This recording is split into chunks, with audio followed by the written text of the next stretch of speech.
Ese es el punto precisamente. Por eso tomé así este ejemplo de vida tuyo. Si me permitiste, voy a tutear, Guillermo. Sí.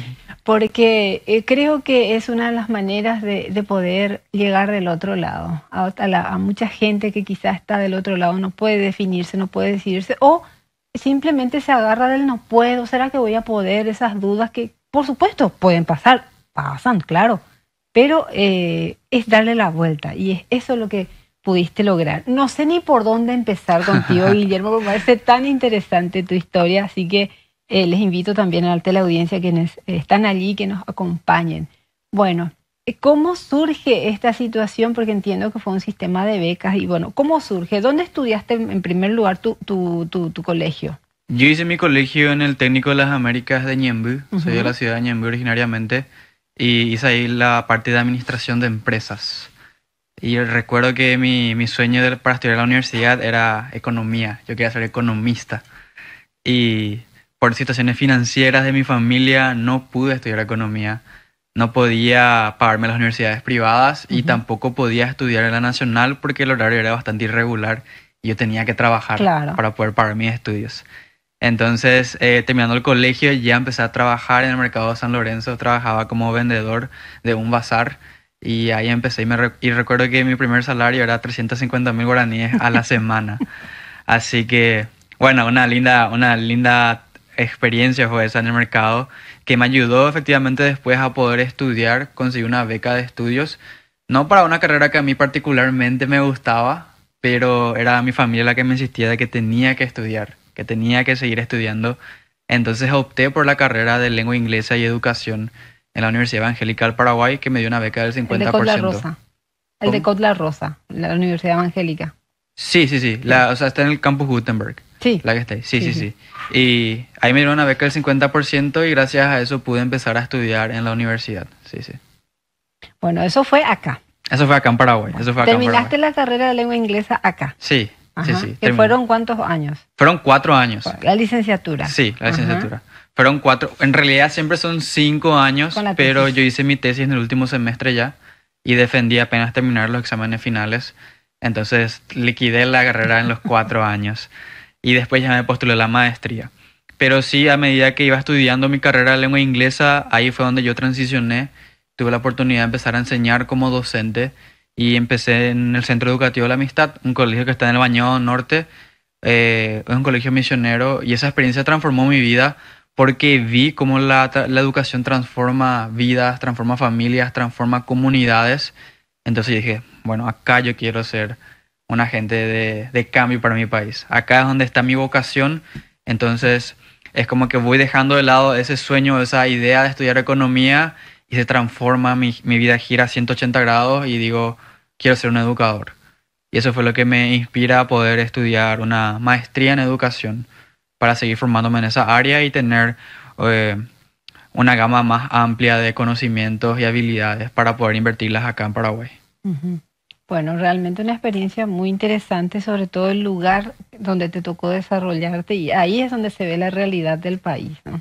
Sí, así mismo, ahí vi una realidad muy difícil, pero a la vez también muy linda, porque vi cómo había personas que querían salir adelante y estaban sedientas de oportunidades. Estaban buscando realmente poder mejorar, poder estudiar, poder ser mejores, ¿verdad? Y decirle no a lo que la área misma les ofrecía a las personas, de ser la diferencia ahí. Y probablemente también eso fue lo que fue un disparador para que vos también hagas lo mismo, o sea, es buscar mejorar, buscar la, digamos, la excelencia, buscar mucho más. Sí, absolutamente, me dio un propósito, y dije, si un colegio que está en esta zona puede transformar tantas vidas, tantas familias, puede mejorar para bien esta zona, cuánto más si tenemos mejores colegios a nivel país, en todo el país, si tenemos mejores instituciones, si tenemos mejores docentes, si tenemos un mejor sistema educativo. Quizás ahí esté la transformación que necesitamos en Paraguay.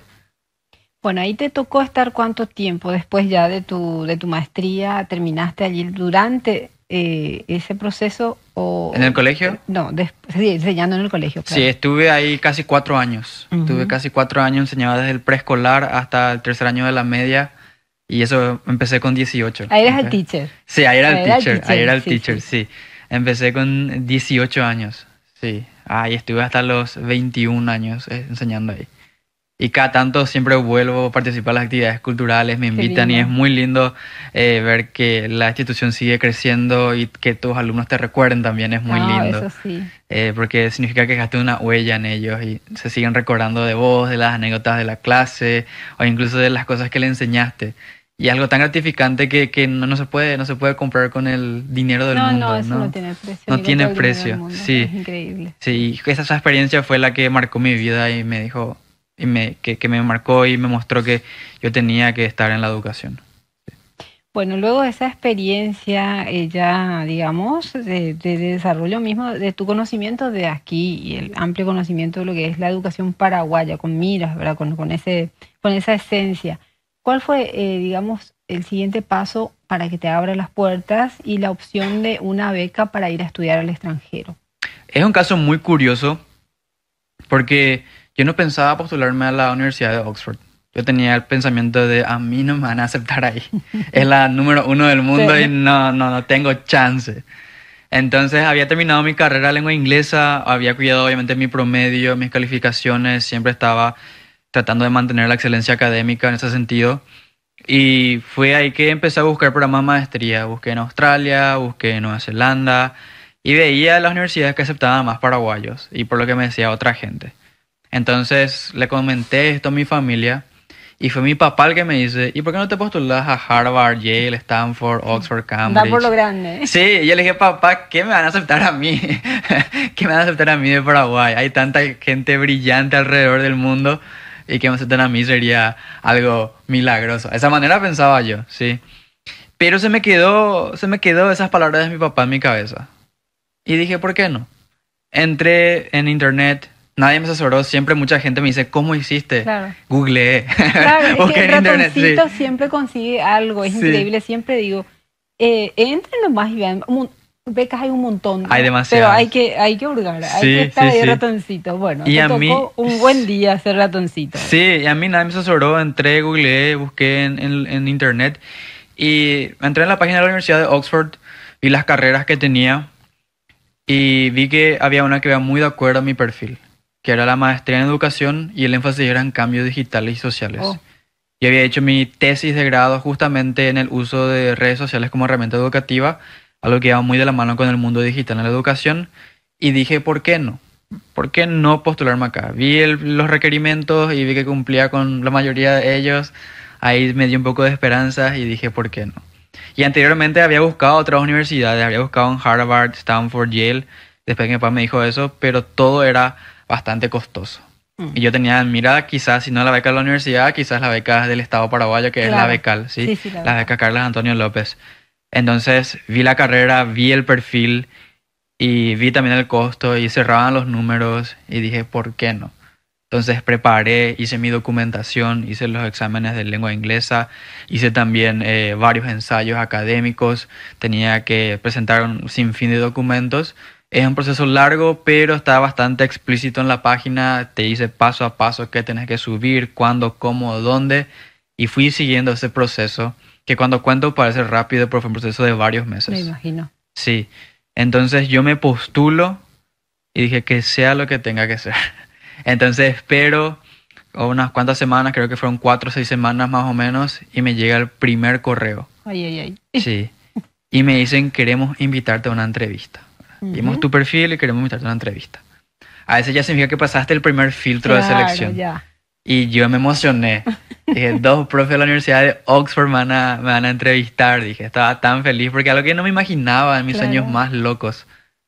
Y me preparé para la entrevista. Ahí otra vez me puse a buscar cómo entrevistarte, ¿verdad? Y en internet hay demasiados videos Sí, de hay profesores de la tutoriales, universidad, sí. de alumnos que ingresaron que te dicen cómo hacer una entrevista. Me preparé bastante. Recuerdo que llegó el día de la entrevista y yo media hora antes ya estaba frente a la pantalla, porque ya iba a ser online. Y ahí le oraba a Dios, por favor, que no se vaya la luz, que no se corte el internet, Todo. que todo salga bien, por favor. Hasta que entro a la entrevista, me estaban esperando y empezamos a dialogar, a hablar. Era muy interesante porque no era una entrevista así formal Ujú. como se suele tener en O mente. sea, no te asustó. Era algo relajado. Sí, era como más una conversación entre académicos. Me hacían preguntas, ¿y qué pensabas de las herramientas digitales? Oh, interesante. ¿Qué pensabas de la educación? ¿Cuál es el contexto tuyo?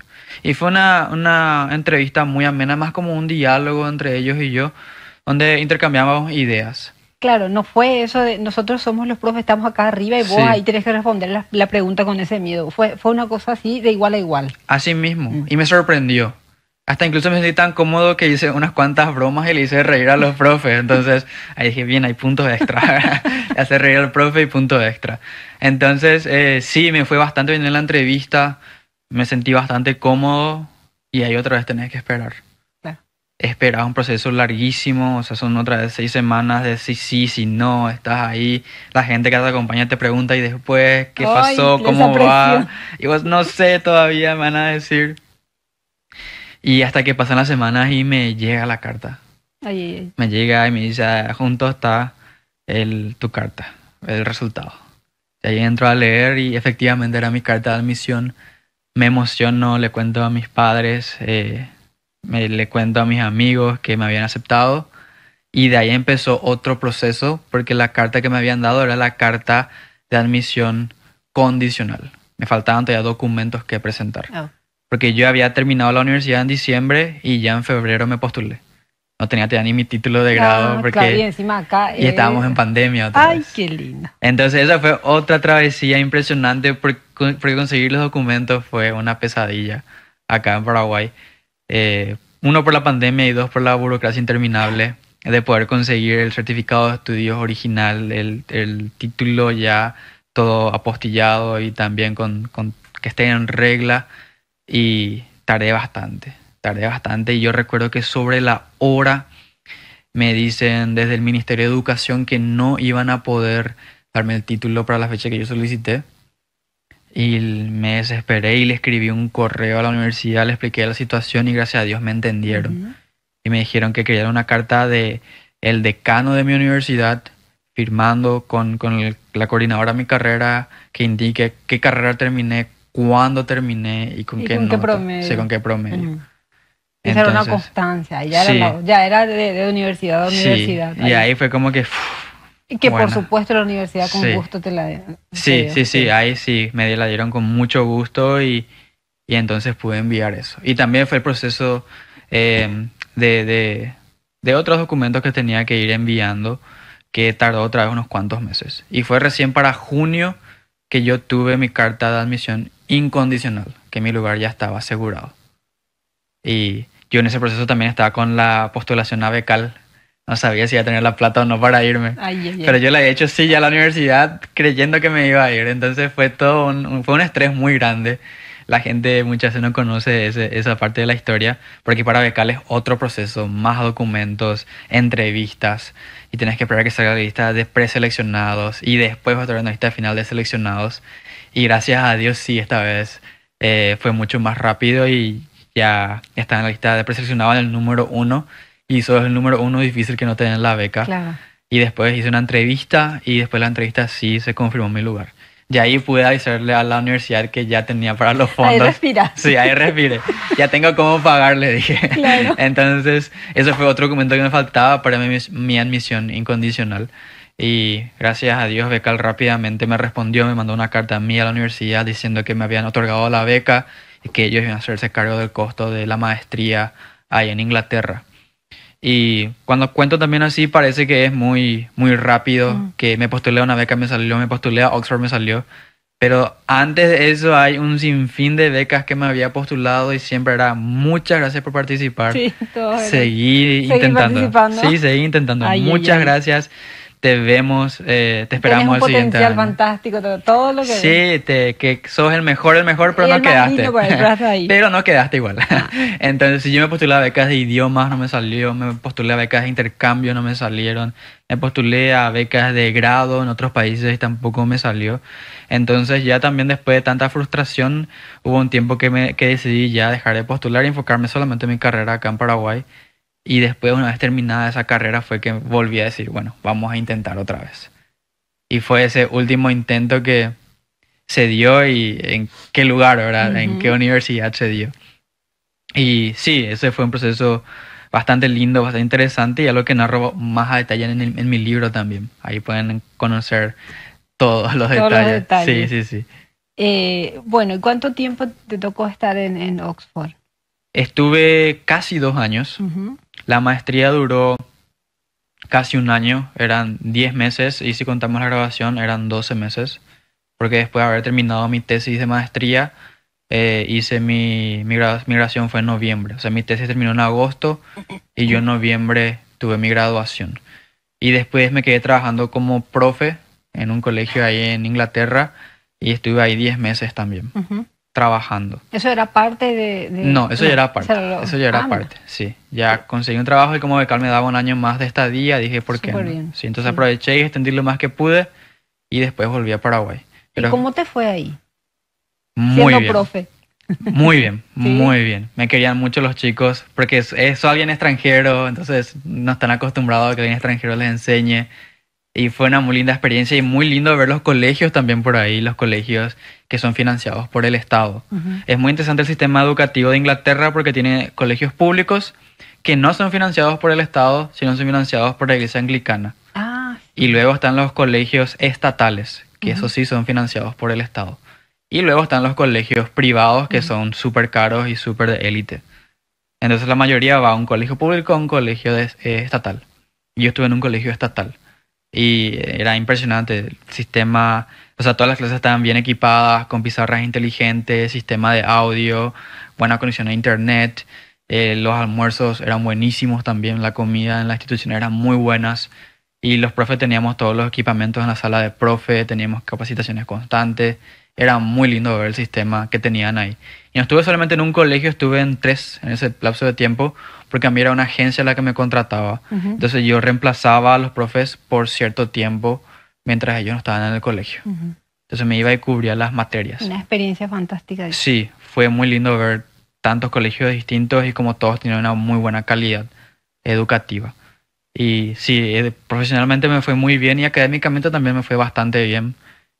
Al comienzo me costó adaptarme porque el nivel que había era muy alto y yo estaba muy intimidado porque Ujú. tenía compañeros que, uno de mis compañeros, por ejemplo, de la maestría era campeón nacional de debate de los Estados Unidos, otra compañera tenía ya 3 maestrías, otros ya tenían su trayectoria y yo era el más joven ahí con 21 años cuando eso. Se fue con la experiencia del bañado. Entonces. Sí, sí, sí, pero que es muy válida No, no también. estoy, no estoy Sí, sí, subestimando. sí. A lo que voy es más que grande es la diferencia, ¿verdad? Sí, no, y más por la formación académica. Mis Sí. compañeros manejaban autores, manejaban citas académicas, manejaban teorías de distintos tipos y yo tenía más la praxis, lo pragmático.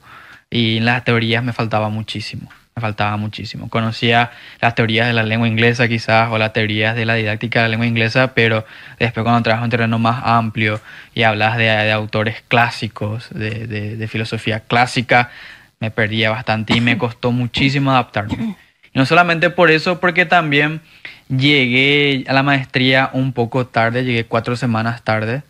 Entonces yo, Muchísimo. Son sí, 4 semanas. Sí. porque mi visa tardó bastante. El proceso de visa fue otra historia, otra subtrama, como dicen hoy en día, otra subtrama aparte, que se perdió mi pasaporte, no llegaba y fui el último en recibir el pasaporte y llegué tarde a la maestría.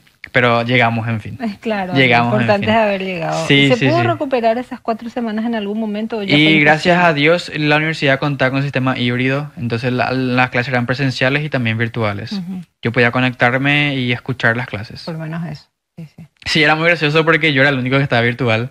Entonces mis compañeros veían mi cara ahí en una tele toda la clase y yo estaba ahí escuchando y tratando de participar cada vez que podía, pero obviamente no era lo mismo. No, por Porque supuesto. mis compañeros se reunían a estudiar, salían juntos, ya iban como que creando esa convivencia. Y cuando yo llegué ya era mitad del trimestre, ya estaban cansados, ya estaban enfocados en el estudio, yo ya llegó recién y quería conocer la ciudad, quería salir, quería ver, pero bueno, pude llegar, gracias a Dios. Ese primer trimestre fue duro adaptarme, mantener el ritmo, pero después ya los siguientes trimestres sí ya me fue mucho mejor, mucho mejor. ¿Qué incluye la beca? ¿La beca incluye estadía en el campus? ¿Cómo fue Mm. esa parte? Sí, Becal te da un límite para maestrías de $50.000. Mi maestría costó $35.000. Mi departamento por un año en la universidad costó $10.000 y me sobraron $5.000 para mi costo de vida. Yo hice otros trabajos antes de ser profe en Inglaterra. Trabajé en la biblioteca, trabajé cuidando gatos. Sí. Ah, mira, qué Sí, trabajo tan sí, tierno, sí. me encanta. Ese también Y vas a me contar. pagaban bien por eso. Ese Sí. capítulo me interesa que Sí. nos cuente. Mira que soy gatera. ¿Cómo Sí. fue eso? ¿Cómo fue esa Y experiencia? fue una compañera de curso que tenía su casa ahí en Oxford y tenía una gata que era muy mimada. Entonces ella iba a viajar por un tiempo indefinido porque siempre que habían los breaks al término de cada trimestre, la mayoría vuelve a sus países o a sus casas. Entonces dejan sus departamentos, dejan el lugar donde viven, la casa que alquilan y ella iba a viajar por creo que eran 3 semanas. Y me preguntó si me iba a quedar porque sabía que yo vivía lejos, entonces no iba a volver a mi No. país, obviamente. Y me dijo si no le quería cuidar a su gato. Le dije, sí, ¿por qué no? Entonces ahí me iba todos los días, 1 o 2 horas, le cuidaba a la gata y jugaba con ella, le alimentaba y me pagaba bien. O sea, era un buen trabajo porque... Se quedó sí. en la casa la gata. Sí, Ah. se quedó. Entonces yo me iba... Su majestad se quedó en la casa. Sí, sí. Y fue una muy linda experiencia, y me daba también un oxígeno económico. Extra. Sí, un extra. Y también estoy en la biblioteca, trabajé en la parte del sistema, o sea, de registrar los libros que iban llegando, e ir cargándose en el sistema. Y después ya, gracias a Dios, al terminar el segundo trimestre, terminan lo que son las clases, y el tercer trimestre ya es investigación para tu tesis. Entonces vos manejas tu horario. Entonces ahí ya pude trabajar como profe, porque manejaba mi horario, trabajaba de mañana y de tarde trabajaba en la tesis. Ujú. Entonces ahí sí ya me pude consolidar más económicamente. Eso me dio ya mucha más libertad. Pero Becal me dio lo justito para poder llegar a ese segundo trimestre. Y el tercero, por providencia de Dios, ya tenía ese trabajo bastante estable. Sí. Eso fue lo lindo. Y bueno, y todo ese tiempo, ¿cómo administraste? Que es lo que más dicen. Yo no salí mucho tiempo del país, así que sí me manejé sola toda la vida, pero no tengo mucho apego, así que el Texabú conmigo no. Y que, ya más nota el Texabú, ¿verdad? Sí. ¿Cómo manejaste esa parte emocional? Bastante bien, porque era un sueño que tenía hace mucho tiempo y era consciente que el tiempo ahí era limitado, porque tenía que volver a Paraguay. Entonces trataba de no... Había momentos que sí te agarra el Texabú, pero había otros momentos donde decía, no, tengo que aprovechar esto, esta es una oportunidad única. Entonces sí me súper involucré en diferentes actividades.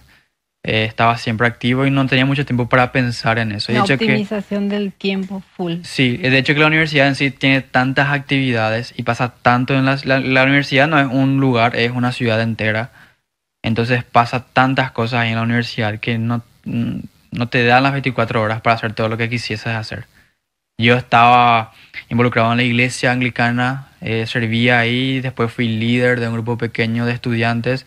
Y me pongo a pensar ahora y digo líder del grupo pequeño, pero yo lideraba un grupo de doctorandos, de personas que tenían mucha más experiencia que yo, y yo era como el facilitador de las discusiones que teníamos, discusiones teológicas, filosóficas, éticas, en ese grupo de estudiantes en la iglesia anglicana. Y me pongo a pensar ahora y miro atrás, wow, yo estaba ahí con 22 años, ¿verdad? Liderando el Paraguayito, vale la Paraguayo, ¿verdad? No, por supuesto. Entonces estábamos ahí, estaban esas actividades. Después la Universidad de Oxford tiene lo que se llaman cenas formales, que es donde te vestís con tu traje, corbatita de moño, te pones tu capa, así como Harry Potter, siempre decimos, y te vas a cenar y compartir con otros académicos. Y eso pasa 2 o 3 veces por semana. Yo era parte del equipo de fútbol de mi college, del colegio donde estaba. Y con colegio me refiero, es como el sistema de la Universidad de Oxford es por sistema de colegios. Entonces, una vez que vos ingresás, te asignan un colegio. Y ese colegio es donde vos vivís y tenés tu vida social más o menos. Entonces, es como tu identidad dentro de la universidad. Y yo tenía las clases en mi departamento y vivía en el college. Entonces, una tradición es como, ¿de qué college sos? Yo soy de tal college. Y vos de tal college. Entonces hacen intercambios, haces cena un día en ese college y después otro día vienen al tuyo. Y después está la parte deportiva. Había todo tipo de deportes. Yo llegué a hacer fútbol y un tiempo hice remo, pero no podía seguir con ambos, entonces me dediqué a lo que me salía bien, que era el fútbol, porque el remo era muy nuevo para mí. Estuve 6 semanas haciendo remo y era remo entre 8 personas. Entonces teníamos que ser sincronizados y los entrenamientos eran bastante duros. Entonces ya no podía seguir al ritmo de mis compañeros de remo y tuve que dejar. Y después en el fútbol sí continué hasta el último día porque me encantaba. Era un sueño para mí. Y de hecho que la liga de fútbol de Oxford es la liga de fútbol más antigua del mundo. No profesional, pero es la liga conformada más antigua del mundo, la liga de los colegios. Interesante. Entonces tuve el privilegio de jugar ahí y me encantaba, las canchas eran muy lindas. Para mí era un sueño que estaba viviendo, que tenía de chico también. Y nada, entonces estaba tan involucrado que no tenía tiempo para estar pendiente quizás de cuánto extrañaba, porque sabía que iba a volver. Claro. Y sabía que lo que no hacía ahí, quizás paralizado por la añoranza, no lo iba a poder recuperar en ningún otro momento. Entonces por eso no estaba tampoco cautivado por la añoranza. ¿Tu familia es numerosa?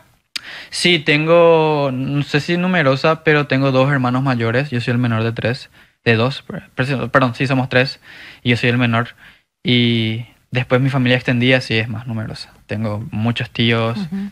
mis abuelas, gracias a Dios, siguen vivas. Entonces siempre hacemos reuniones familiares cada vez que podemos. Tengo hoy en día 2 nuevos primitos, que son recién nacidos, muy lindos. Y sí, somos una familia bastante extendida. Ujú. Sí. Pero digamos la familia directa, la que estaba así directamente pendiente, aunque sí hay Sí. las AUs siempre están pendientes. Sí, así sí, sí, que sí, sí. seguramente es. Bueno, ¿cómo fue? A ver, esta es la pregunta que quiero, a ver, em, quiero que sea pintoresca. ¿Cómo fue ser paraguayo ahí en ese enorme mundo donde ni siquiera, supongo, la más pálida idea?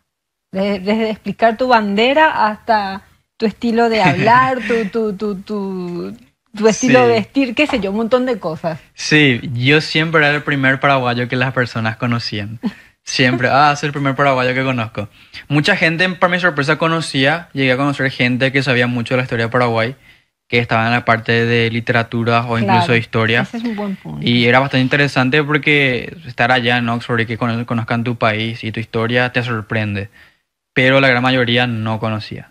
Y desde esa historia, por ejemplo, ¿a cuáles identificaban? No sé, al doctor Gaspar Rodríguez de Francia, cuando era el disparador del tema. Sí, ¿Qué era? No sé, se me ocurre un sí, nombre. era siempre cuando Francia cerró el país, ¿verdad? Era eso, siempre que era Paraguay era un país aislado, que no se sabía mucho, era algo que llamaba mucho la atención. Y hablaban mucho también del Mariscal López y lo tiene identificado como un tirano, por ejemplo, Ujú, que es la ujú, versión claro, internacional es de lo la que- historia. Sí, sí, sí, sí. Y ahí sí yo me enojaba con ellos porque siempre les contaba la versión paraguaya de la historia. Y era muy interesante que conozcan, pero la gran mayoría no conocía, no sabía dónde estamos en el mapa y confundía con Uruguay. Ujú, generalmente sucede. Y algo muy, muy gracioso que me pasó es que hicimos una cena internacional y yo dije voy a llevar sopa paraguaya. Voy a hacer sopa paraguaya y voy a llevar. Eso les había dicho a ellos. Entonces llego esa noche con mi sopa paraguaya ¿En y bandeja? ven, sí, en bandeja, y ven ahí como una torta, como un pan, y ellos habían preparado platitos de sopa para mi comida. Y ahí le digo, no, la sopa paraguaya es sopa sólida. ¿Qué? No, no puede ser, me decían. Y ahí le expliqué la historia también de la sopa paraguaya. Y se van a reír. Gracias a Dios me salió bien, le gustó Que bastante. salió bien esa sopa paraguaya. Sí, sí, Y sí. conseguiste los ingredientes. Fue muy difícil, Ese es otro fue punto. demasiado difícil. Tuve que visitar como 3, 4 supermercados para poder encontrar los ingredientes, pero se pudo Lo conseguir. importante El es queso que- sí no pude conseguir similar, pero algo conseguí. Algo seguramente. Sí. Y fue interesante ser embajador de tu bandera. Es muy lindo también poder representar a tu país y hacerlo de la mejor manera. Siempre todos me decían que sí, era algo para ellos muy único conocer a un paraguayo, porque es como algo raro. Argentinos hay muchos, brasileños hay muchos, colombianos hay bastantes, pero paraguayos ahí casi no habían. Entonces es una experiencia que añoro mucho y también que la llevo siempre en el corazón, porque hasta donde yo sé dejé muy buena impresión. Eso es claro. Y esa es una satisfacción dentro de todo personal, Guillermo, porque evidentemente el esfuerzo, la entrega, el entusiasmo mismo y sobre todo el lograr posicionar no es fácil. Sí, No habrá sido fácil, de hecho no es fácil lograr posicionarse de esa manera y qué orgullo realmente. Bueno, a ver, ¿qué más hizo el país por vos, Guillermo, una vez que vos terminaste? ¿Hubo alguna ceremonia, algún destaque? No, pregunto, porque hoy no sé nada.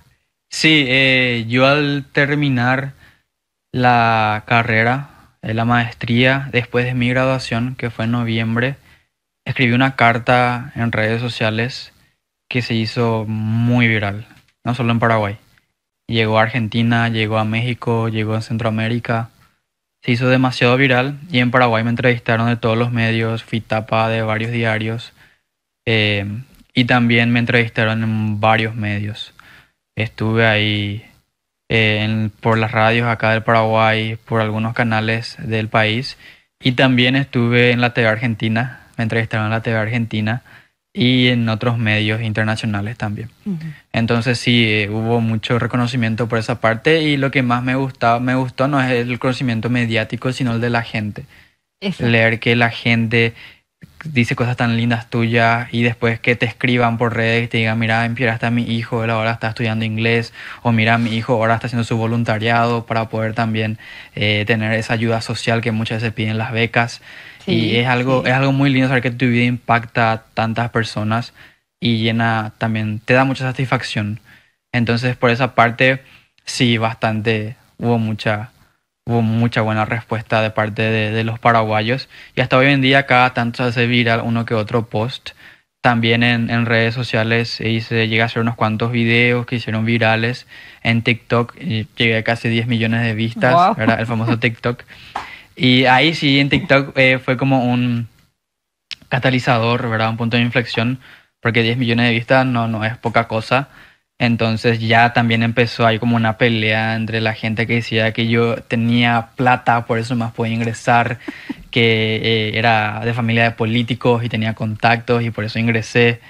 Y uno luego no saben que la Universidad de Oxford es conocida por su proceso de admisión, que ellos nunca tuvieron un escándalo de admisión por tráfico de El influencia. filtro es... Sí. La parte económica pueden verme hasta hoy en día si usando el bus, así que estamos todavía ahí creciendo en la parte económica. No vengo de una familia adinerada, sí, no, incluso tuve que recurrir a las becas para poder estudiar acá en Paraguay ya. Y también, sí, la tuve muy difícil varias veces tuve que contar mis monedas antes de fin de mes. Entonces no vengo de una familia adinerada tampoco. Y la gente ahí se empezaba a pelear en los comentarios y yo ya por experiencia propia dije, no hacer nada que responder a No, esos no, que se comentarios. peleen ahí entre ellos. Que se peleen entre ellos y que los que quieran recibir y ver lo bueno que lo vean y que lo tomen y que hagan algo con eso y los que no, bueno, que sigan en lo suyo. Entonces, sí, hubo muy buena recepción y después de eso también vino el libro que me permitió dar conferencias en colegios, institutos, universidades, iglesias acá en Paraguay y ya más de 1.000 personas habrán escuchado las conferencias y es algo muy lindo porque terminan las conferencias y se quedan a hablar conmigo después, Ujú. hasta que tienen que echar de, Claro, de los la lugares. sala, del auditorio y eso es algo que aprecio demasiado porque no tiene precio que se acerquen a hablar, que le diga, que te cuenten cómo tu historia se relaciona con la de ellos, que te digan cómo les inspiraste para que sigan estudiando. O un mensaje que aún me acuerdo hasta ahora es que una chica que escuchó mi conferencia me dijo que ese día ella iba a desmatricularse de la universidad, pero después de haber escuchado mi conferencia en ese día decidió continuar y decidió hacer todo lo que pueda para terminar con sus estudios. Y esas son cosas que no tienen precio. Después hay padres que me mandan fotos de sus hijos leyendo el libro Ujú. o reaccionando a ciertos capítulos del libro. Y son cosas que no podés comprar con nada del mundo y es algo muy lindo, muy gratificante. Y eso fue gracias al libro que justamente decidí plasmar después de que me hice viral tantas veces y que la gente no conocía mi historia y que siempre cuestionaban, ¿verdad? Entonces decidí hacerlo para que puedan conocer profundidad y que por más de que quizás no tenga los recursos, los medios, si uno intenta lo suficiente va a poder llegar, va a poder alcanzar lo que sueña y lo que anhela y lo que desea, pero hay que perseverar, hay que perseverar. Como te dije, me rechazaron de tantas becas, tuve dificultades económicas e incluso también no creía en mí mismo como para postularme a la Universidad de Oxford, Y entonces ahora yo he decidido contar esa historia para decirle a los jóvenes que se animen. Porque necesitamos ese capital humano en Paraguay, necesitamos esa gente preparada y necesitamos más embajadores allá afuera también, que levanten la bandera paraguaya. Definitivamente. Sí, sí, sí. Claro que sí. Bueno, este libro es en primera persona, Guillermo. Sí, es en primera, Sí. es como un pequeño diario. De hecho, Sí. que yo no lo empecé con un sentido de libro, yo lo empecé... Escribiendo tu día a día. Tuve un episodio, al volver al Paraguay tuve algo que se llama el shock cultural reverso. No sé si ya llegaste a vivirlo. Y es como que te empezás a cuestionar por qué volví. Claro. Porque volví, tenía un buen trabajo, me pagaban bien, estaba viajando por el mundo gracias al salario que me daban, pagaba bien mi alquiler, ¿verdad? Tenía una buena vida, tenía un buen círculo de amigos, estaba en un lugar con mucha cultura, mucha estimulación intelectual, mucha estimulación visual. Y conocía a gente que era increíble, quizás futuros ganadores de premios Nobel, ¿verdad? Y te preguntas por qué volví. Ujú. Y fue así un proceso de meditación que empecé a escribir un poco cada episodio de mi vida y por qué había postulado a la Universidad de Oxford en primer lugar. Y era como para reencontrarme a mí mismo.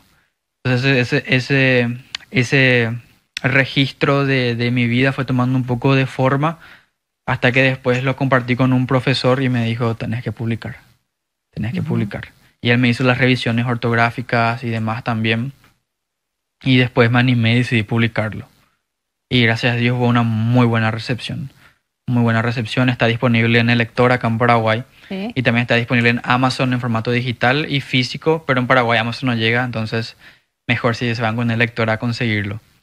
¿Esta es una editorial o lo hiciste de manera particular? Yo hice todo. Hice el diseño de tapa, hice las imágenes del capítulo, hice todo el texto Tiene algunas también. fotos, les cuento. Sí. Y imágenes también. Sí, las imágenes las hice yo también. Y para la impresión sí me ayudó la imprenta Liberty. Ujú. No es una editorial, es una imprenta. El proceso de edición me encargué yo, que me encanta. A mi proceso creativo me encanta lo que es crear contenido, me encanta. Entonces con mucho gusto lo hice. Y es como una niña bonita, ¿verdad? Tu niña bonita de decir, esto es mío, lo hice todo. Entonces sí, yo me encargué de hacer todo el diseño, todo. Y me gusta bastante el producto. Sí.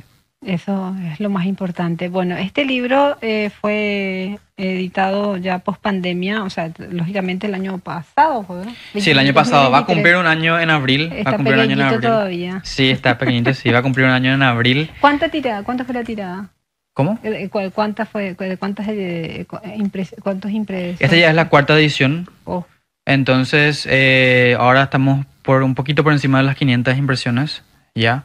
Entonces, esperamos llegar a 1000 este año y por qué no más. ujú. Sí. Entonces, estamos ahí. Sí. Qué genial. ¿Y cómo haces con el tema de la representación de las regalías cuando las compras son ya sea por internet o en las librerías? Por internet es bastante fácil porque Amazon ya al momento de fijar el precio ya te dice cuánto será el royalty, la regalía para vos. Y va a tu cuenta. Y Directo. va a una cuenta que tengo yo online también. Directo. Ujú. Sí, directamente. Pero contando con Amazon sí ya tengo más de 500. Ahí está. Sí, ahí eso, perdón, pensé acá en Paraguay. Pero con las librerías sí es un acuerdo entre la librería y vos. Sí. Ujú. En las librerías generalmente el beneficio para el autor no es mucho, lastimosamente. Entonces yo lo llevé a librerías para poder distribuirlas más que nada a las personas que querían allá en Encarnación, Ciudad del Este, Pedro Juan y tantos otros lugares a los que yo no podía llegar Ujú. porque no tengo el tiempo para irme a encomienda, dejar el libro, Claro. enviar, hacer todas las transacciones. Entonces, para mí era mejor hacerlo en librería y que el lector tiene su web, pueden comprarlo en la web del lector y te llevan a tu casa, Ujú. cosa que es muy práctico.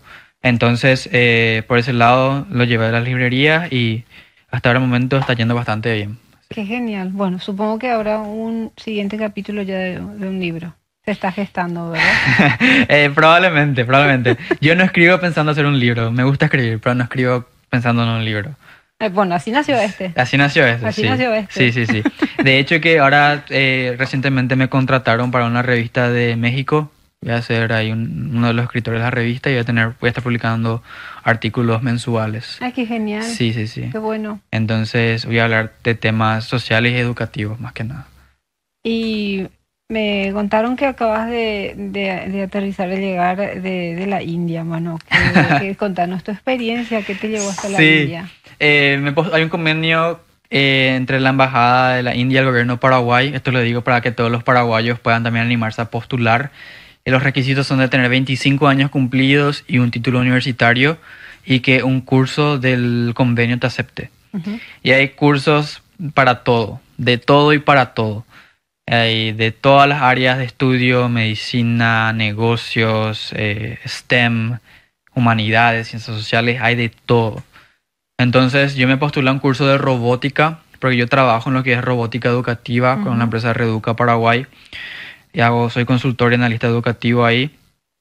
Y entonces sí postularme a un curso de robótica para tener más profundidad en el tema.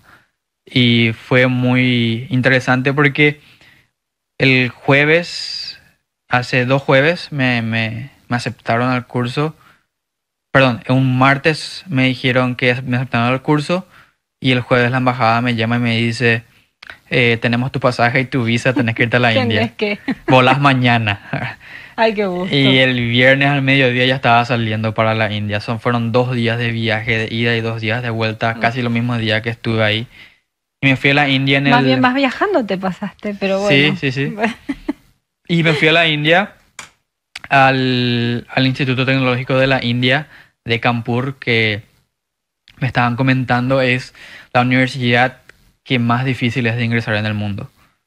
Porque hay obviamente la India tiene demasiadas personas y son tantos los que postulan y solamente hay un porcentaje del 2.3% de admisión en esa universidad. Y menos todavía América del Sur, no quiero imaginarme lo que... Es bastante competitiva. Ahí sí fue una vez más.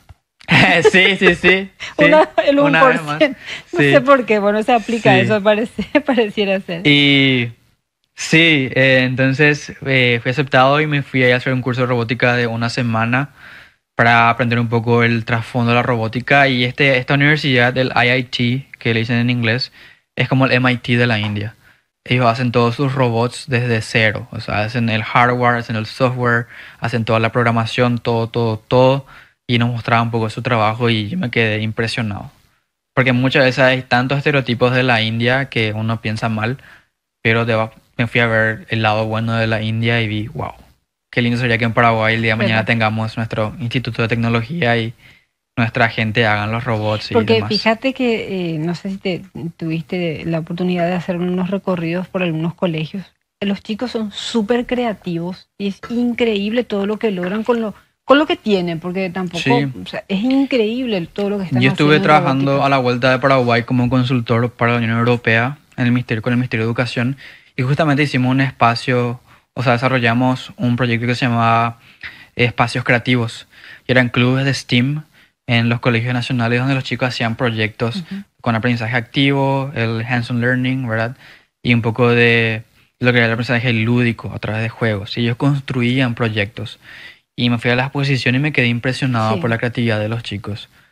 Fue un proyecto muy lindo que lastimosamente no se continuó, ¿verdad? Se discontinuó con el cambio de gobierno, pero ahí me di cuenta que los chicos quieren aprender. Sí, quieren esas oportunidades. Creativos. Son demasiado darles creativos. Nomás las herramientas. Había un proyecto donde armaron un robot, ¿verdad?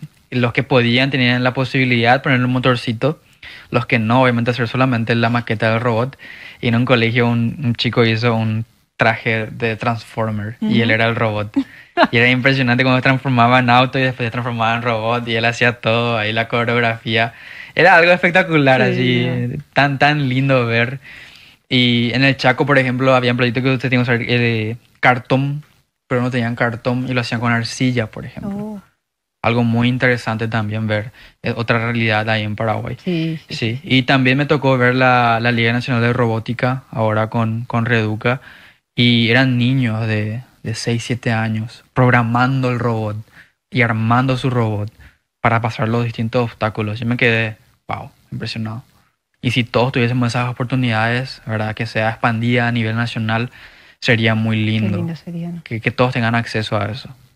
Y sí, yo sueño, me fui a ver eso en la India, ¿verdad? A ver cómo ellos tenían sus laboratorios, construían sus propios robots, sus propios drones, sus propios aviones. Y fue algo me dejó impresionado. Y yo creo que en Paraguay fácilmente podemos hacer eso. O sea, en Paraguay hay tantos cerebros que les falta un poco de oportunidades, quizá un poco de financiamiento, darle rienda suelta y que Sí. y que ahí hagan magia, ¿verdad? Porque con poco ya hacen magia, pero si tienen más, no sé qué haríamos.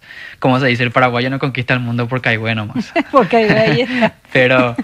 Pero sí, me gustaría eso. Entonces en la India estuve, pude ver eso. Hicimos un recorrido cultural también y volví ayer al mediodía, ¿verdad? Me caí del avión y me fui a enseñar a la universidad. Tenía Imagino. clases a la noche. Entonces, sí, ya recién llegado de la India. ¿Y cuál fue la otra cara de la moneda que pudiste ver en la India, dentro de lo que te tocó Sí, observar? la pobreza. Hay mucha pobreza en la India. Y lo que vemos generalmente, o lo que se representa a nivel internacional, es un pequeño porcentaje.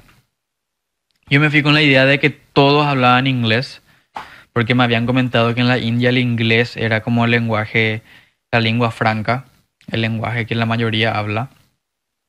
Pero me di cuenta al llegar ahí que no, que había sido un pequeño porcentaje que habla inglés. La mayoría habla otro idioma. Ujú, En el caso de la región donde estaba era el hindi. Y después están otros idiomas hacia el sur que son diferentes. ujú. Incluso el hindi, que es el idioma más extenso, es solamente el 30% de la India.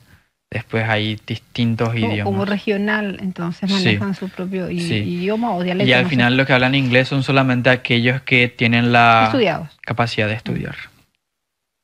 Entonces Sí. el porcentaje, pero dentro de toda la cantidad Son habitacional, muchos. así El que porcentaje es claro, poco, es en pero correlación. en número de personas es bastante, es bastante. Y sí, vi la pobreza, ¿verdad? Había muchas cosas no muy lindas. Cuando hablas de pobreza, hablas de pobreza de niños en la Sí, calle, sí, sí. hablas de mujeres, Muchos vagabundos, niños en mm, la calle, mujeres en situación vulnerable. Una realidad que sí, basura. también demasiada Sí. basura, sí, demasiada basura. Depende de la ciudad también Mm, y depende de la zona de la ciudad. Como creo que hay en todas comunidades, en todas sociedades, están las zonas bajas y las zonas altas. ujú. Entonces en las zonas bajas y medias había demasiada basura, muy desorganizado, la higiene no era lo mejor, pero en las zonas altas sí ya era mucho más linda. El paisaje, las construcciones, las casas y demás. Sí, Sí, porque lo que vemos de repente en documentales, o porque se puede acceder a documentales y materiales también, audiovisuales de la realidad de la India. Realmente yo tengo una película, una imagen, ¿verdad? Pero sí, lógicamente el estar ahí es sí, que es pero más bien árido, seco, mucho polvo. mucho polvo blanco, Sí, pues. sí. Yo estuve la mayor parte del tiempo dentro del campus universitario, que era como una ciudad más o menos. Entonces por esa parte mucho más tranquilo, mucho más seguro, mucho más limpio. La comida mucho mejor también. O sea, hay más higiene por esa parte. Y sí, me vi lo bueno y lo no tan bueno de la Ujú, India. ujú. Pero fue una La experiencia linda. inseguridad, ¿qué dicen del rango de inseguridad? Yo no tuve ningún problema. Ujú. No, y tampoco los compañeros con quienes estuve no tuvimos ningún problema. En el aeropuerto no tuve ningún problema. ¿Cuáles son las No. conexiones para llegar hasta India? Híjole, yo fui de acá a Sao Paulo en Guarulhos, desde ahí fui a París y de París me Corriste, fui. Guarulhos, cruzaste del otro lado, una locura. Después, Sí, São Paulo. de Guarulhos de Sao Paulo me fui a París, de París a Delhi y Delhi un vuelo interno a la ciudad donde estaba, que era Kanpur. Ah, Entonces fueron 4 vuelos de 4. ida, 4 de vuelta. Y a la vuelta me tocó dormir en el aeropuerto también. Por las horas de conexión. Sí. A esa escala no le deseo a nadie. ¿Cuántas Prim- horas te tocó quedar ahí? Y estuve casi 14 horas. Ay, no. Sí, porque llegué a las 7 y salí a las 9 de la mañana. No, es muchísimo. Sí, tuve que dormir ahí. Y sí. Sí, sí, sí. Sí, porque tampoco puedes abandonar. O sea, es todo un Sí, tema. Es todo un... Qué bárbaro. Pero bueno, lo importante es que viviste una experiencia interesante linda. y te abre para una siguiente. Sí, totalmente, totalmente. Una experiencia que valió la pena, no me arrepiento de haberme ido, estoy feliz, Evidente. y le digo a la gente, postúlense, vayan a ver, está dispuesta para todos paraguayos. Y hay veces que incluso no se llenan los cupos de becas que hay. Entonces, estoy haciendo un poco campaña por eso también de postúlense, tenés más de 25 años y tenés un título universitario, entrar en obviamente tenés que hablar inglés Sí, intermedio. claro, eso es lo más. Y después ver un curso al cual vos postules y difícil que no te acepten. Difícil que no te acepten. Porque es un programa de colaboración internacional. Ujú. Los cursos están diseñados para alumnos internacionales. Bueno, dentro de todo esto que fue todo tan rápido y tan con el tiempo, fue rápido y fue cargado, las emociones fueron una tras otra, evidentemente, Guillermo. ¿Ya pisaste tierra? Todavía no. Sí, ya. Seguís volando un poquito. Este año ya pisé tierra. Sí, Sí, sí, ¿te parece? sí. Ya el 2024 fue como ya suficiente, ya tenemos que... Mentira, te fuiste a la India, ayer nomás volví. Ah, pero vos me decís por la India. No, Oh, por todo todo. esto, porque, bueno, Sí, la experiencia que te dejó Oxford, porque finalmente es la que te está abriendo absolutamente sí, todo y te seguirá abriendo, porque sí, esto es apenas un comienzo, las conferencias, el libro, tu formación académica que cada vez va mejorando y te va abriendo cada vez más. No es lo mismo ir con todo respeto y admiración del cartón que dice Universidad Nacional de Asunción, mm, Facultad de Ciencias, y el título sí, de Oxford, ¿verdad? sí, sí, sí. Insisto, no estoy desmeritando, a lo que voy es cómo se te abren las puertas. Eso es cierto, eso es cierto. Sí, pero como te dije, ya pisé tierra, ¿verdad? Paraguay es Paraguay y las dinámicas acá son muy diferentes. Obviamente uno vuelve muy motivado con las ganas de comerse el mundo, de decir voy a transformar el Paraguay, pero después te encontrás con paredes y murallas que no tenías en mente y que te hacen volver a la realidad. ¿Qué Sí, querés aportar para el país con esta experiencia, Guillermo? ¿Cuál es tu meta? Un objetivo ya sí. tenés, ahora. Sí, más allá de lo que ya estoy aportando o lo que ya aporté a través de todo el trabajo que estoy haciendo, porque estoy en la educación de los 18 años, Ujú. también serví como voluntario en liderazgo educacional, recorrí el país, colegios nacionales y trabajé como facilitador y ya publiqué varios artículos académicos, educativos que al Paraguay le hacen falta y también el libro de las conferencias que hago en colegios y universidades motivando a la gente. Mi sueño es ver una educación paraguaya transformada desde lo material hasta lo curricular. Sí, y es un sueño muy grande y muy quizás lejano, porque hay muchos actores que se tienen que juntar para que eso pase y también muchas, es una, es un trabajo muy político también, porque necesitamos voluntad política, Sí. necesitamos de agentes comprometidos, de que la educación deje de ser un negocio rentable para algunos, hay intereses que hay que detener, entonces yo ya pisé tierra, ya no es más quiero cambiar y voy a cambiar, es más de wow, hay tantas variables y tantos factores que impiden ese cambio quizás hoy por hoy, y bueno, hay que ver cómo afrontar eso. Gracias a Dios, cada vez que voy creciendo como profesional y como persona, conecto con más gente que tiene la misma visión, el mismo sueño. Entonces, eso me da esperanza de decir el día de mañana nosotros quizás estemos ahí en esos lugares y podamos hacer el cambio que queremos. Mientras tanto, hacer el bien que podemos en donde estamos. Desde donde estamos, claro. Sí, Qué genial. Realmente un lujo tenerte, Guillermo. Yo sé que estás cansado, llegaste sí, de la sí, universidad, llegaste estaba enseñando. del vuelo reciente y una Sí, serie de situaciones, pero realmente es una historia real, porque esto no es ficticio, que estamos compartiendo. Espero que te hayas sentido cómodo en primer lugar. Estoy contenta de poder ser el nexo de poder hacer, difundir la vida, la trayectoria de alguien que rompió todo tipo de obstáculos y se animó y logró, y logró. Y es eso, dejar esa enseñanza de que sí se puede. sí, absolutamente. Y de hecho que el libro se llama justamente 1% por eso. Mucha gente creyó que yo me inspiré en Bad Bunny para hacer el título, Ay, ¿verdad? no, por favor. Pero no. No es por eso, sino que justamente fue para decir eso, que cuando las probabilidades no determinan tu destino. Y esto, el título surgió con una conversación con un amigo en Inglaterra. Él es economista, ya se recibió también. Él es economista y él me dijo una noche ahí en uno de los pubs en Inglaterra, me dijo, ¿te pusiste a pensar que somos el 1% del mundo ahora mismo?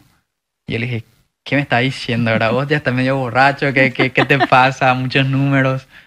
No, me dijo, ponete a pensar, ¿verdad? Oxford acepta alrededor de 10.000 estudiantes nomás cada año, ¿verdad? O un poco menos inclusive. Y somos 24.000 estudiantes por año.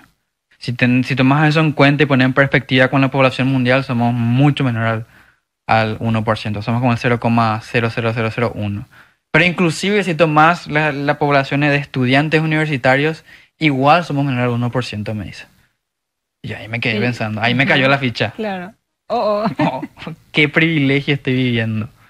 Y si le agregas la variable de ser paraguayo, quizás se extiende más el cero ahí, ¿verdad? Entonces, de ahí nace ese título de decir, mira, todas las probabilidades están en mi contra. Hay mucha gente que quizás dice que no va a poder o que cree que no va a poder como yo lo creía en su momento, pero todo está en animarse, postularse y hacer las cosas con excelencia siempre.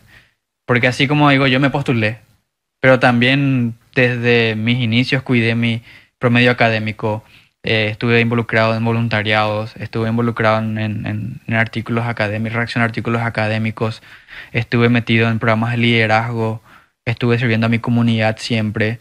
Y fueron años largos, ¿verdad? Cansadores que uno va pasando, pero que al momento, que a su tiempo da su fruto. Entonces yo siempre le digo a los jóvenes hoy en día que aprovechen ahora que quizás tengan 15, 16, 17, 18 años y empiecen a hacer bien las cosas para que el día de mañana, cuando se presenten este tipo de oportunidades, uno pueda decir, yo me voy a postular.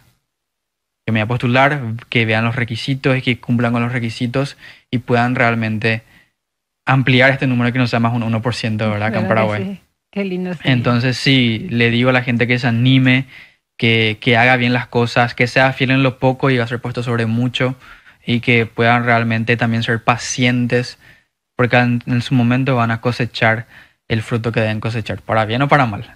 Así que lo que hacemos hoy es lo que cosechamos mañana y mi sueño es que más paraguayos vayan, que más paraguayos estudien ahí. Hace poco un muchacho ingresó también, está haciendo una maestría en leyes y me escribió, me dijo que él escuchó mi historia también cuando yo había ingresado y que ahora está ahí. Entonces una experiencia muy linda, saber que otro compatriota está ahora ahí.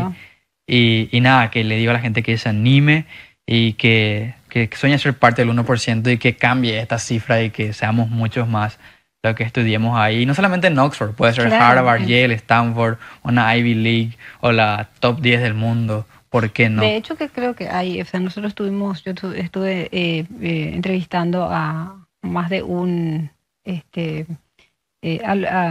profesional que hicieron maestrías y sí.